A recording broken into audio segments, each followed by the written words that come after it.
good to see everybody back again after a summer. What we're going to do is we're going to go around. So you be ready to talk. We need to know how everybody's summer went. Did you run camp? Virtual, in person? If so, how'd it go? And if you didn't do that, what'd you spend your summer doing? And if you weren't at a camp, so like a Kathy or an Amy, what did you spend your summer doing to help promote camp within the United Church of Canada? Yeah, there you go. Why don't we start with Rick? And then Rick, You can choose the next person. Sure. So here at Lambton Center in Ontario, we ran 8 weeks of camp. We had 7 weeks of our own. 4 of those were day camps, and 3 of them were overnight camps. And then we hosted a group from Toronto for a week, the last week of August. So it was a busy summer. Went really well. We didn't have any outbreaks or anything, but we were pretty strict on our safety protocols with screening and keeping kids in small cohorts and that. And I'm exhausted. Been a tiring summer, so looking forward to a break and catching my breath again. I'll hand it on to Kathy Douglas. I'm regional staff for Southwestern Ontario, the 3 regions there. And my work is to hopefully support the camps here, which add up to 11 for this area. And I was on sabbatical this summer. So I think they did pretty well. I mean, as well as could be hoped. I did do a pilgrimage. It was I was doing a faith formation resource around pilgrimage. And I think it might be something camps may be able to use, or I may be able to support them with using sometime.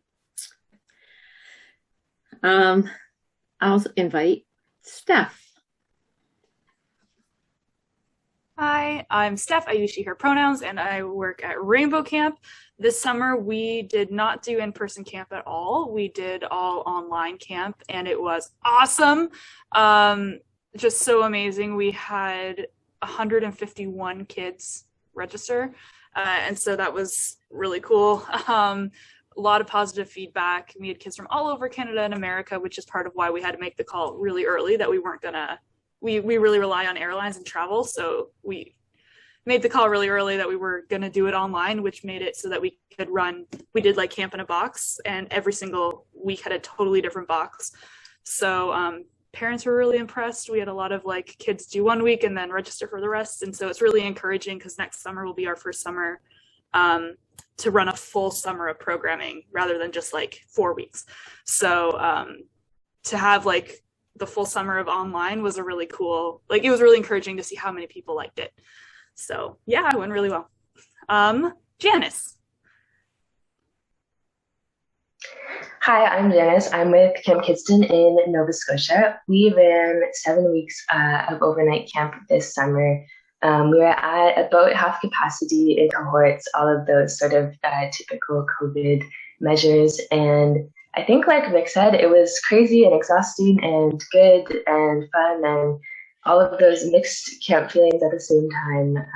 So yeah, and I will pass it on to Robin.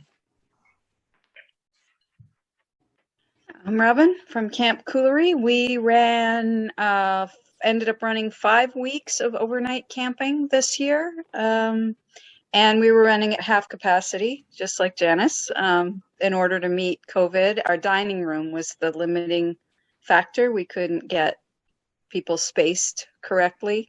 So we were running we have a capacity for 60 campers at a time, and we only had a maximum of 30. Which we haven't been running at full capacity for a while anyway, so it wasn't that big of difference. We only had a couple of weeks with long waiting lists. I was physically there for 2 out of those weeks, so I'm not quite as exhausted. And I'm nowhere near as exhausted as the people that have been fighting with the insurance company over our squashed wash house. All summer, we ended up having to buy 4 units of portable complete washrooms. They had a shower toilet and sink in each one.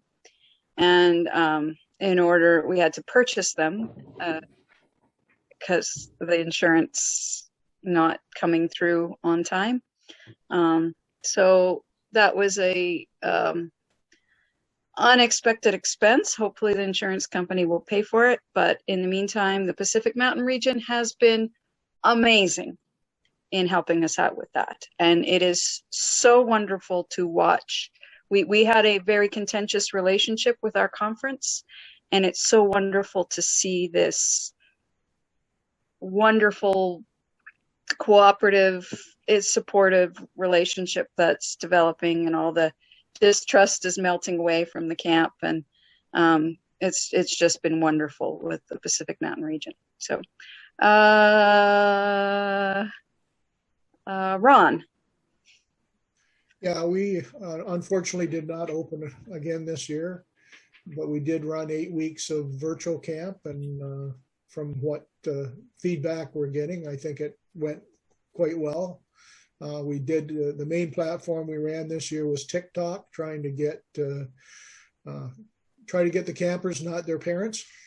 So I think that worked quite well, and hopefully, the Lord willing, we'll be up and running again next year.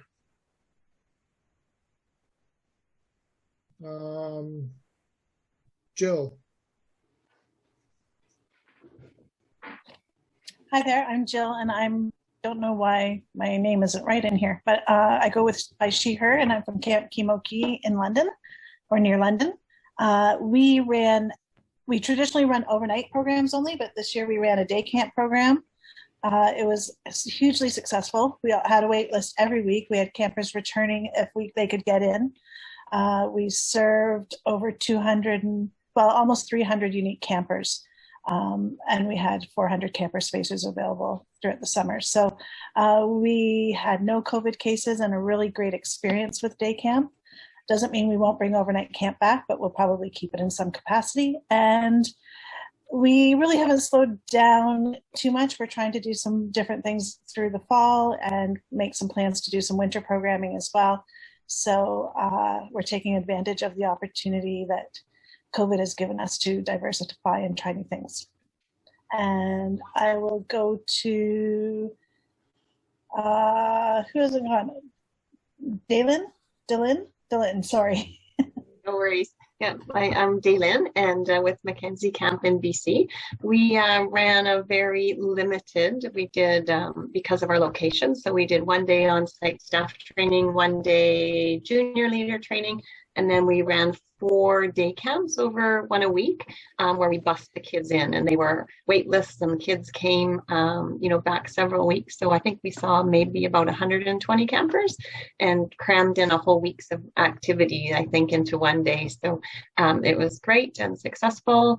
We, because of our not having a presence on site, we were vandalized over the summer twice. And so that was really disheartening and has caused some financial concerns as well. So yeah, we're looking forward to next year being back with overnight camps. So that's it. And Steve, have you gone yet? Hello, I'm Steve. Ron already kind of spoke for our camp. Unfortunately, I only got to spend half a day at the camp shooting some videos for our virtual camping. So yeah, I only got to spend, afternoon and evening, which was nice to be at the camp. We also did first time, normally we do an open house in June, but this year we did it, the first weekend of September, sort of the end of the summer, so to capture some of the campers that have never gone to camp. So we had a few people turn out, not as much as we usually get in June, but it was, we definitely wanted to kind of keep in touch with sort of the younger campers that are coming up, sort of thing, so that they can come to the camp and see what it is. And yeah, Ron already said all the good stuff. I know Ron was at the camp all summer doing a lot of painting. I think his wife told him to do a lot more painting and that sort of thing. So, but yeah, that's it. So hopefully we're open next year. I guess I have to turn it over. Has Amy gone yet? I'm not sure who's gone. Hi, folks. Thanks.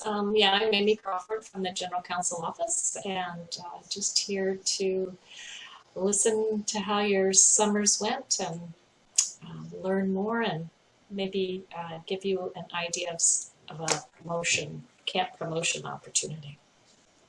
And Joe? Thank you, Amy. I have, so Pierce Williams did not run camp this summer, and we did not run virtual programming either. We focused on hiring some summer staff to do more leadership training and maintenance around camp so that they were very young, 16 and 17-year-olds, not 16, 17-year-olds. That's a different thing. There are only about 9 of them. Some worked remotely, but the idea being that they would be available to us next summer as staff. And so that worked out. I kept 7 of 9, and then 2 made choices to leave, which is fine.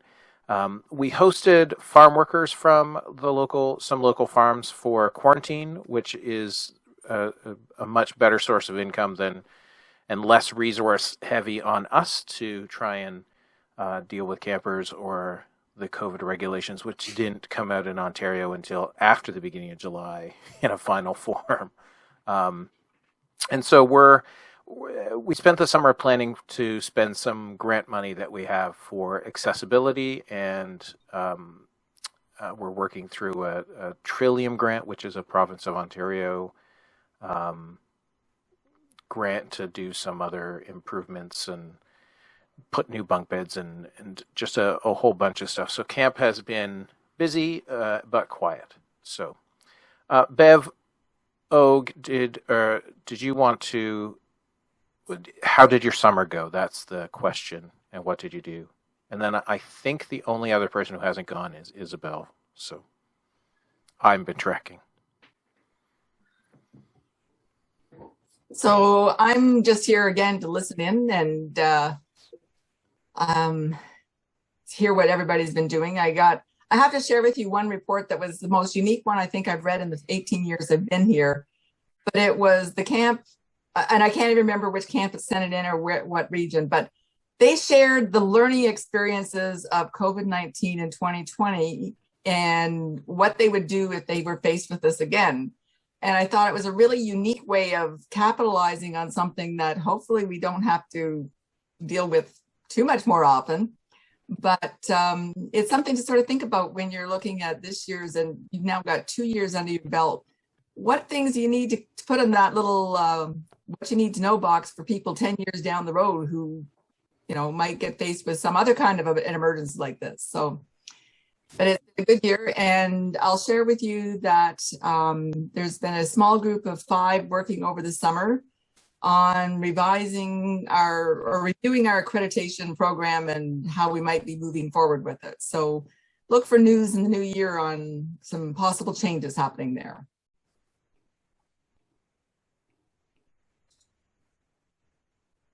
So you said, I think, Joe, you said Isabel's the only one? That is correct. Yep. Well, hi, folks. I'm Isabel. I'm also from Camp Kidston, and Janice kind of already let you know about how our summer went. Overall, pretty good. Lots of challenges, lots of extra cleaning, organizing, paperwork, and so on and so forth, and lots of last-minute changes and revisions. But overall, a really positive summer, I would say. So it was really great to see smiling faces back on the grounds. It's really good. So.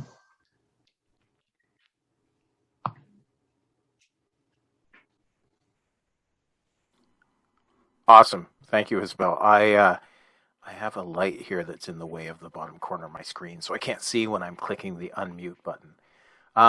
So we just wanted to give some updates and give some other people a chance to talk about things. I sent out the invite for these meetings, which you can register for a bunch of meetings. So a couple of notes: the October meeting date will have to move because we're not having a meeting on Thanksgiving Monday. It will move. Yeah, Vicky was not involved in me setting the dates. So election night and vacation Monday. That's what it is. Holiday Monday for Thanksgiving both were just a lack of someone who paid more attention to detail. Is that me? Is that somebody else? Okay. It was me. You have alarms going off. I have 2 cell phones beside me, which isn't normal. So the October meeting will go to the 18th, Monday the 18th, and I'll somehow figure out how to change that in the big Zoom thing. I haven't quite figured it out yet. We are looking for topics that people feel that we need, not only for this fall, but also for into the spring. I know one of the big topics that is always brought up is, and we have failed to get a speaker to talk to us about it, is how camps can work on reconciliation. And I think that that's an important topic that I am not the person to figure out who the best person to come and talk to us is. But I also think that that being done in October, November, or December of this year gives camps a chance to plan for something to happen during the summer of 2022. And so I would appreciate any feedback on that, and anybody who's willing to or knows someone who would be super awesome to talk. I know that someone, Dalen, is there an older lady from Mackenzie Camp who has joined these calls in the past? Yes, Lorraine Powell. Lorraine was going to read through all of the recommendations and then see how they fit with camp. So can you touch base with Lorraine? Yeah, for sure. Yeah. Because I think that was something that happened at some point in the past year, and then it just sort of got lost. Quick updates for us. So Matt Wynot is no longer a committee member or associated with a camp. So he is not part of the Outdoor Ministries Institute anymore. Yeah, we wish him luck as he goes out, but don't send him an email about it. So because other people have been, and I'm sure it gets old fast. With that being said, Vicki and I are reaching out to a couple of other people. We don't have any solid. I know I saw an email very briefly. I didn't get a chance to read it all. I saw an email tonight, so we'll have our plan is to get a third, if not a fourth, to help guide and pay attention to detail moving forward from here. And the other thing is that this grant report is due next month, and then I think I have to apply for the next year's funding. So I need to figure that out, because Matt did that in the past, so I'm just going to figure it out and go from there. Oh, did you all freeze?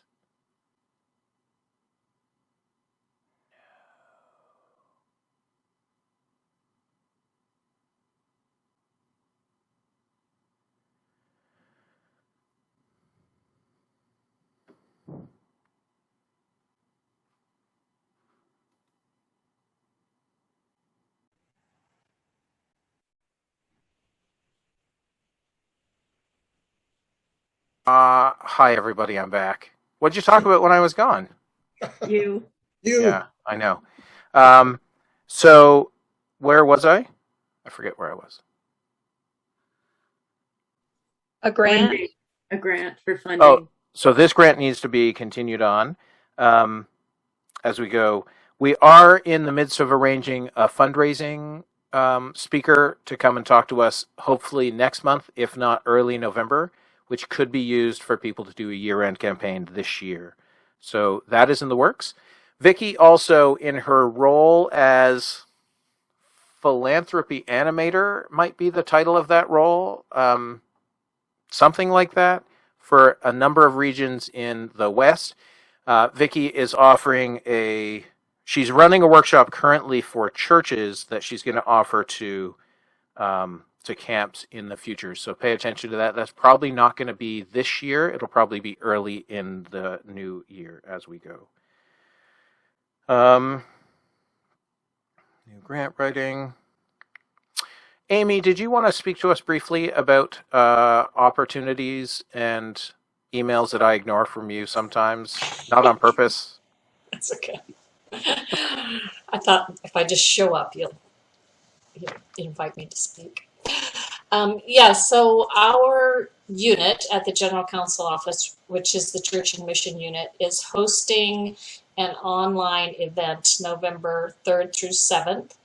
It's called the Love and Justice Gathering, and we're really just trying to highlight all of the various ministries of the United Church of Canada from across the whole church.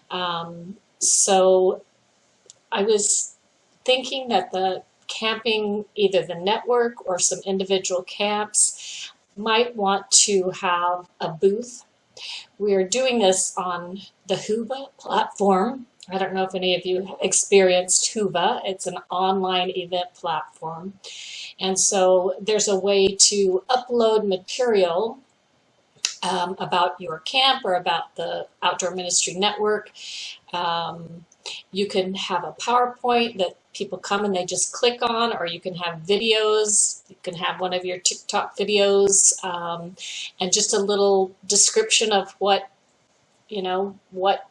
happened at camp this year, what you're looking forward to, maybe some learning about Pivot, whatever you might want in the form of a booth.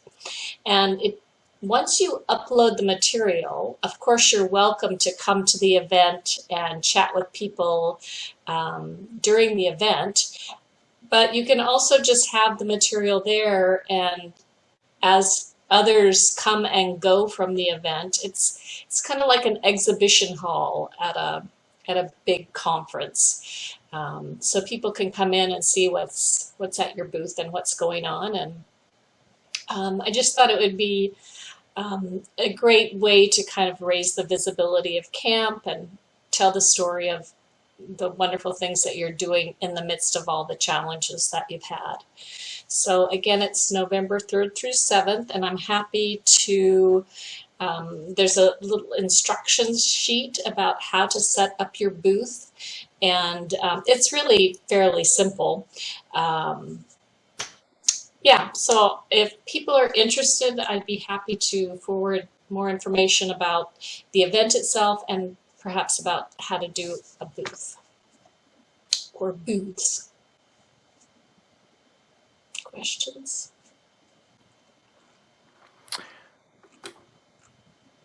No questions. Does somebody put a link to that in the... Nope.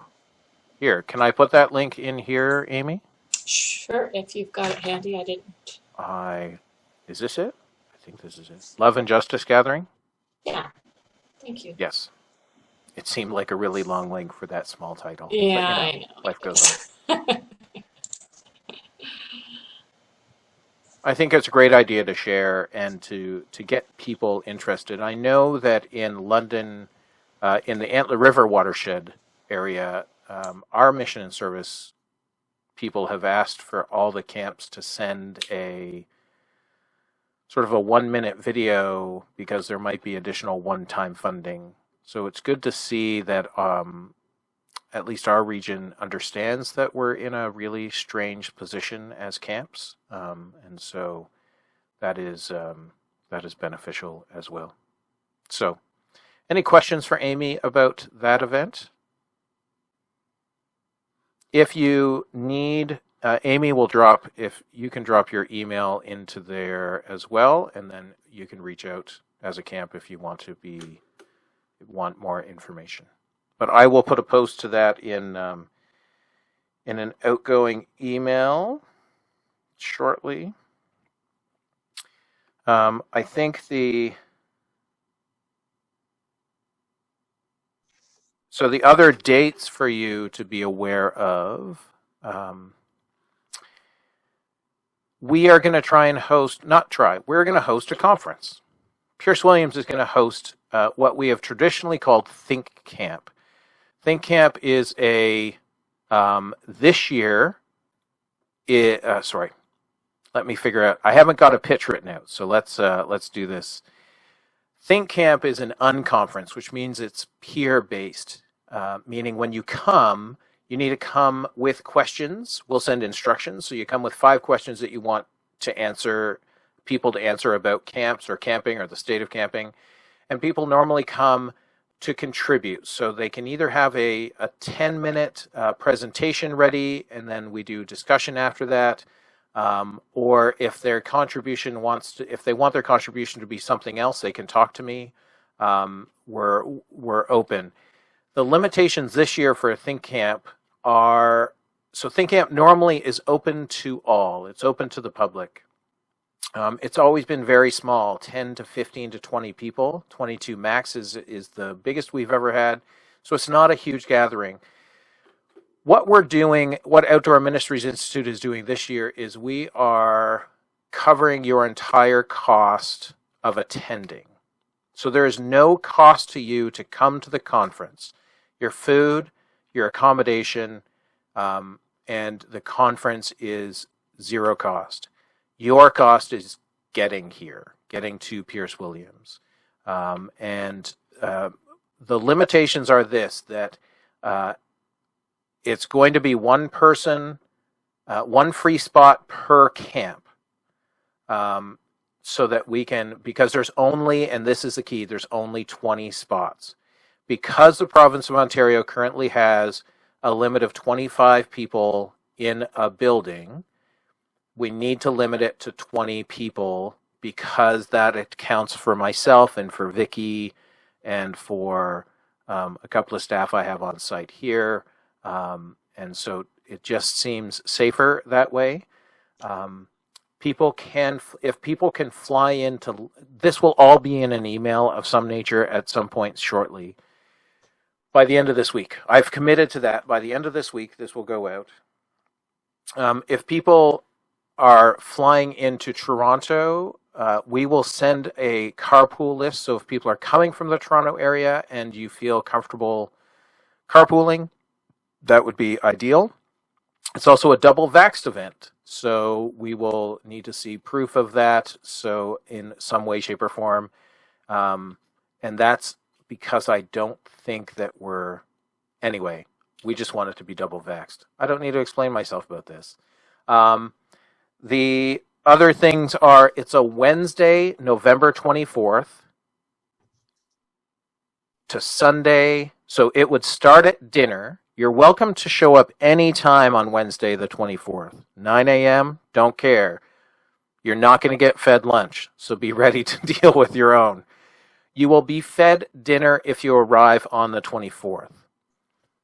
And it will go till Sunday, the 28th, and you'll be fed lunch. Then you can stay on site for as long as you want, but you can't sleep overnight on Sunday unless there's some weird flight thing where it's cheaper to fly out Monday and you have those arrangements. More power to you.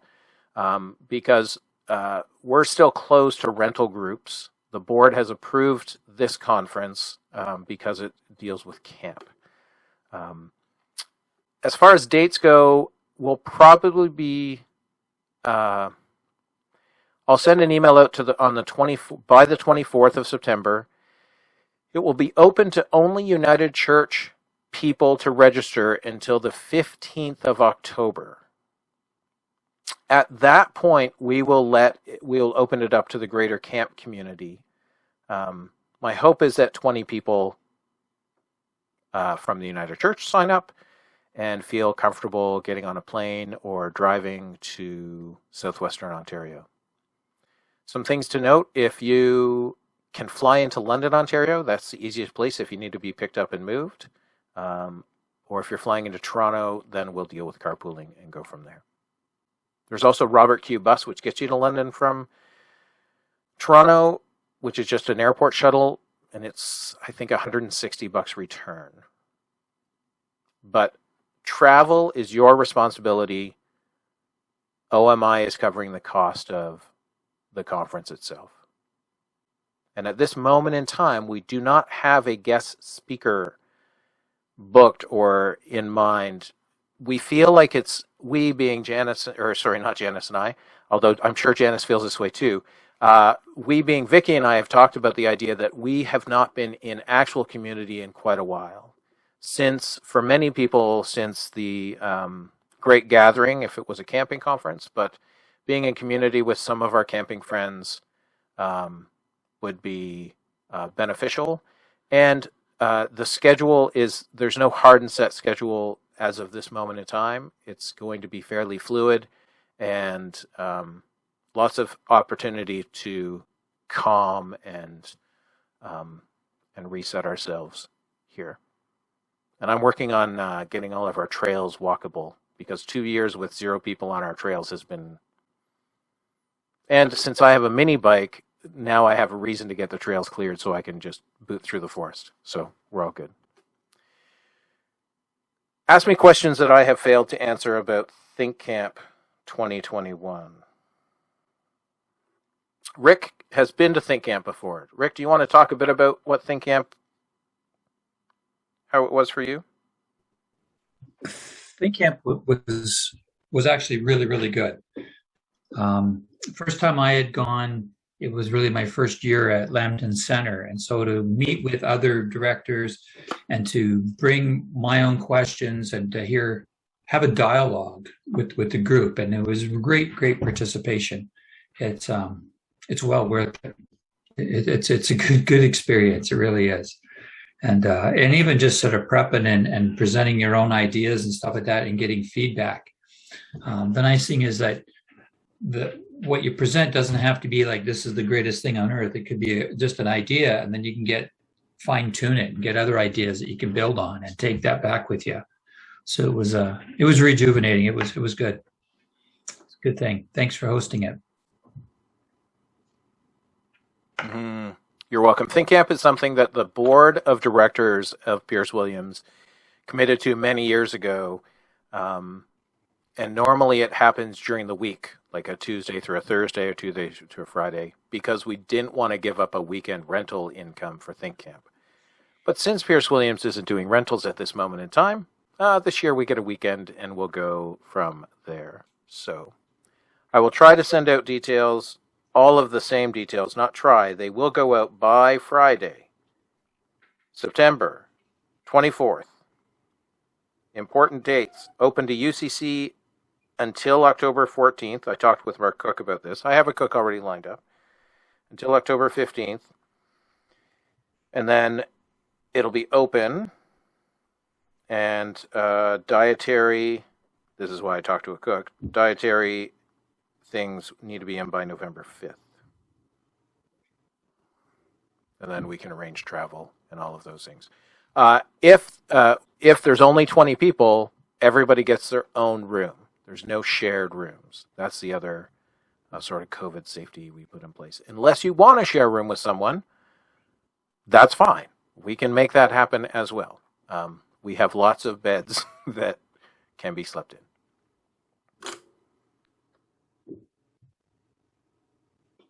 Any questions?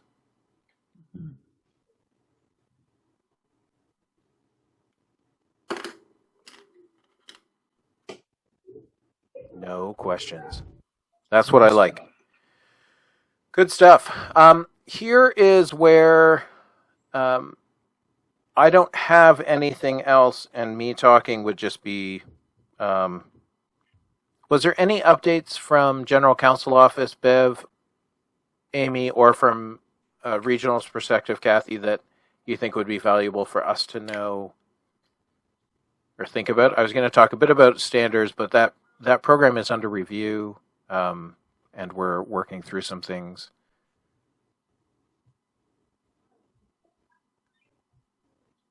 I don't have anything further to add, Joe, particularly since there aren't many OCA camps. That would be the only thing I would have reminded people about our umbrella deadlines. Yeah. So.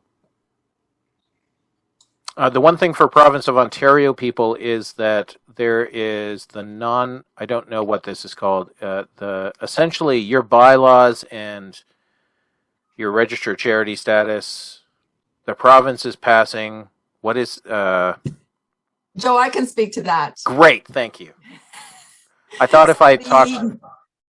Yeah, I totally forgot about that, but this will affect all of the Ontario camps. The Not-for-Profit Corporations Act, ONCA, Ontario Not-for-Profit Corporations Act, which was passed way back in 2010, is actually going into effect. And sometime early in October, there is going to be there's a business registry thing that you will have to, anything you want to do to change anything with relation to a corporation, you have to go through this. You need to register for it. It's really a simple process. I was very fortunate to get a bird's eye view or a preview of it. Very user friendly in comparison to many other things I've seen. The biggest thing you need is you need to know your business registration number, but you're going to be able to do everything online, and you're also going to have to update your bylaws to reflect the new regulations. But you've got 3 years to do it, and you have to bring them to the region to get approved as well. So BC went through this a few years ago. That's nothing new in terms of things happening, and I'm sure we'll see it across other provinces. So good excuse to go and look at your bylaws, folks. Thanks, Bev. As a reference, Pierce Williams has made a choice for bylaws. I'm not dealing with it at all. It's all the board. They're scrapping our entire bylaws and just starting from scratch with the outline of the new Act's bylaws, and then adding in the necessary United Church bylaws and going from there. It's I didn't think that hard about it, but apparently it'll be easier because we don't need to fix things we've said we do that we don't do. And I think that's where all of these acts need to come in, no matter what province you're in. You need to do what you say you do. And if you have these officers listed, you need to have those officers. So if you don't actually use those officers, or use a CEO, like any executive director would be a CEO equivalent, they can catch you if you don't have, if you're not following your own bylaws. That's not a great thing. So. And I did that for our camp. I'm on the board, and so it's a board responsibility. And that's what I did here in BC. I took their template, I used it almost word for word. We threw out everything else, and then we added in what was needed, and for the United Church. And yeah, I highly recommend that technique. Awesome. Would you be willing to share your bylaw with us, Robin? Sure. I'll email you. I'll figure it out. Yeah, it's pretty straightforward. Yeah. And Bev was very helpful through the whole process. Thank you, Bev. Okay. Does anybody have anything else they would like to chat about tonight? How's everybody feeling energy-wise? If you ran camp, how tired are you on a scale of 1 to 10? With 10 being very tired? 10 being very tired. Probably an 8. I was a 15 until last weekend.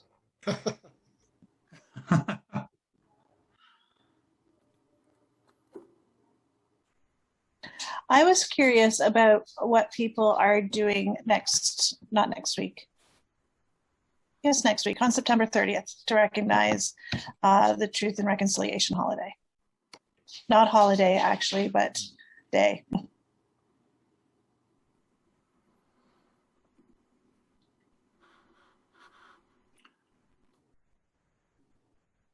I'm assuming you mean as a camp, Jill. Yes, I'm sorry. Thank you. Like, I know that there is a from the region and from the national church, there's a couple things, but I was wondering if any camp is doing anything other than maybe a Facebook post. Is anyone doing any communications with staff, or even recognizing it as a day of rest and giving staff, if you have any, or yourselves, the day off, or anything like that? Or maybe you just haven't thought that far ahead yet, which I totally understand.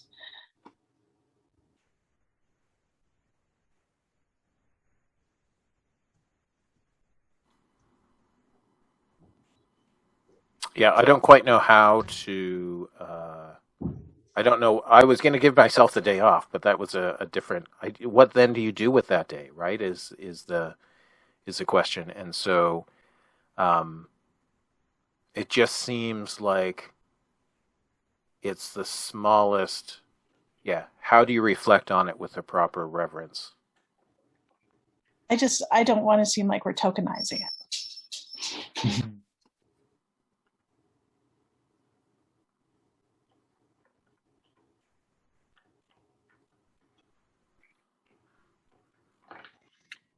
It's kind of tough when there's nobody around but yourself, kind of like for me. And yeah.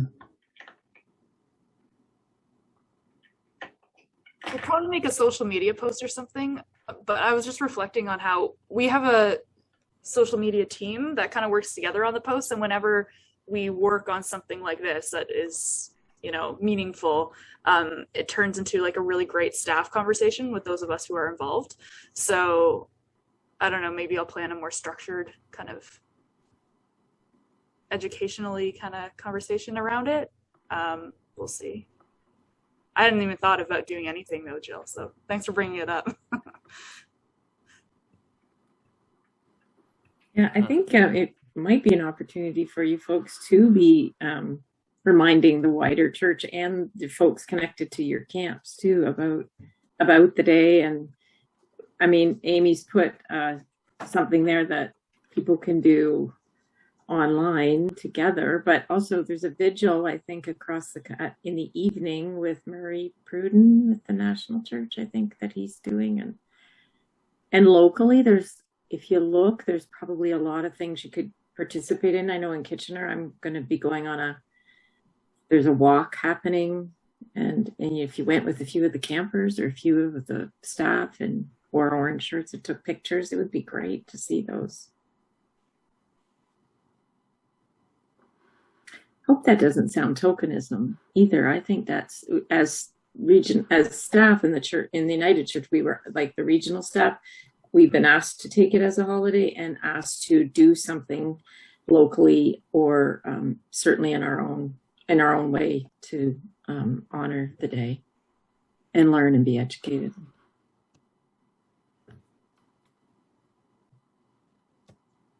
Yeah, it's hard when we're all sort of in our own little bubble alone, right? To do something. And I find often with I don't have a large social media team, it's me. And so it seems like often you're just taking something someone else did or just doing something, and it really doesn't seem as meaningful as finding something to do in action rather than just a post. So if anyone has any ideas and wants to share in the next week or so, please do.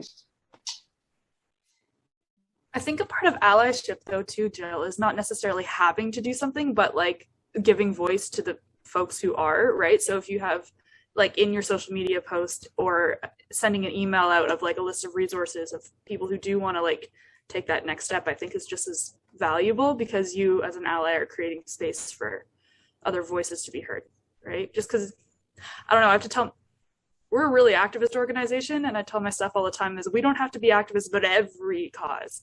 Like we have to support other people. Like our thing is LGBT, and of course that's intersectional, but supporting other people whose sole purpose is working on that sort of stuff, I think is really a good move too. That's true. So maybe partnering with an organization. Yeah, we've thought of doing that recently with another thing. But no, like we have done, and at the beginning of the call, someone asked me about sharing what we've done in the past with our Heritage Week and our Truth and Reconciliation piece. And we even had funding from the church to do something this past summer that couldn't fly, and we can use it for anything related to truth and reconciliation at this point. So it has been a mandate from our board to do a focus point on this group at some point. And I think what we learned in 2017 about truth and reconciliation is very different than what we can learn today. And so I want to reevaluate our program in regards to that. And part of that to me means starting off right with this new day of acknowledgement. And so, yeah, but I like the idea of sending just a list of resources out and doing something that's of service rather than saying, oh, look at what we're doing at our camp. It's like, look at what we can do for you, or look at what's out there available for you. on that day. So that sort of triggered me there.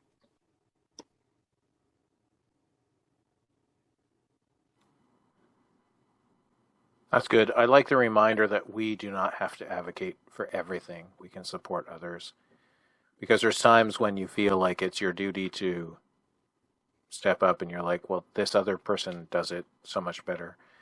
I've often thought that about camping in general. We don't need every activity that every other camp has, because then we will not be great at one thing. We will be okay at many different things.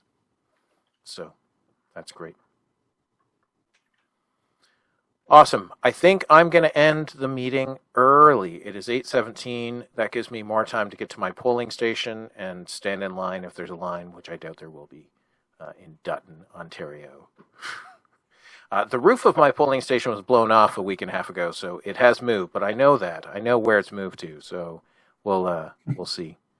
That's great. I really appreciate you all joining us tonight, and we will meet again. Remember, the date for October is going to be the 18th, which is this Monday after Thanksgiving. And by then, Think Camp will be open to the general public for registration. So registration is going to be, might just be a Google form, unless I can figure out how to make it a Camp Brain application, but I'm the only person in my office right now. So we'll see how that goes. Perfect. Thanks, everybody. Have a good night.